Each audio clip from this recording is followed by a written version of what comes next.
एक शहर में एक चिड़ियाघर था। उस चिड़ियाघर में एक भालू, एक शेर रहते थे। दूर दूर से लोग शेर और भालू को देखने के लिए चिड़ियाघर आते थे।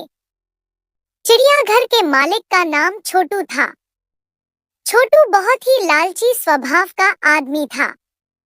वह चिड़ियाघर में आने वाले हर व्यक्ति से एंट्री फीस लेता था, जिससे वह चिड़ियाघर से मोटी कमाई करता था। एक दिन की बात है, भालू बीमार हो गया।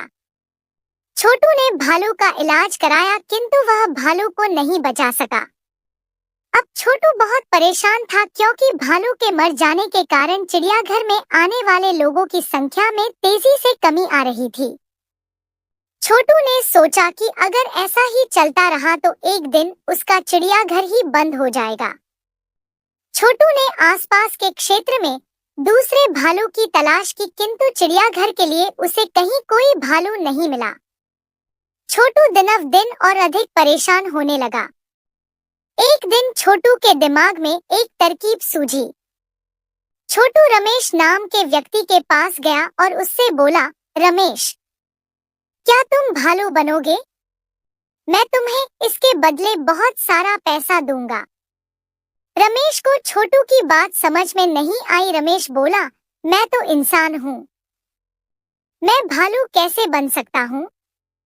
रमेश की बात सुनकर छोटू हंसा और हंसते हुए बोला, भाई, तुम्हें सचमुच भालू नहीं बनना है। तुम्हें तो सिर्फ भालू के कपड़े पहनकर लोगों के सामने भालू जैसा देखना है और भालू जैसा व्यवहार करना है। इसके बदले मैं तुम्हें बहुत सारा पैसा दूंगा, जिससे तुम्हारी गरीबी दूर हो जाएगी।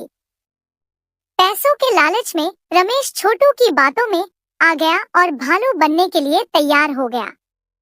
अब रमेश प्रतिदिन भालू के कपड़े पहनकर लोगों का मनोरंजन करता था और लोगों को यह लगता था कि यह असली भालू है और चिड़ियाघर के इस भालू की ख्याति दूर दूर तक फैल गई और चिड़ियाघर आने वाले लोगों में तेजी से इजाफा होने लगा। इस प्रकार छोटू और रमेश मिलकर मोटी रकम कमाने लगे। एक दिन भालू शेर के पिंजरे के ऊपर खड़ा होकर लोगों का मनोरंजन कर रहा था। तभी पिंजरे की छत टूट गई और भालू शेर के सामने जा गिरा। भालू बने रमेश को लगा कि अब शेर उसे खा जाएगा। डर के कारण रमेश रोने लगा। भालू बना रमेश जब रो रहा था तो उसके रोने की आवाज बिल्कुल इंसानों जैसी थी। तभी शेर भालू के पास आया और उसके कान में बोला, रमेश, तुम इस तरह रोओगे तो लोगों को समझ में आ जाएगा कि तुम भालू नहीं इंसान हो। शेर को इंसानों की तरह बात करते देख रमेश को बड़ा आश्चर्य हुआ, किंतु थोड़ी ही देर में रमेश समझ गया कि जिस तरह वह नकली भालू बना है, उसी तरह यह शेर भी नकली है। शेर और भालू का वार्तालाप चिड़ियाघर में आए लोगों ने सुन लिया और उन्हें समझ में आ गया चिड़ियाघर के लोग उन्हें नकली भालू और शेर दिखाकर उल्लू बना रहे हैं। लोगों ने तुरंत ही शेर का पिंजरा तोड़ दिया और भालू और शेर की पिटाई शुरू कर दी।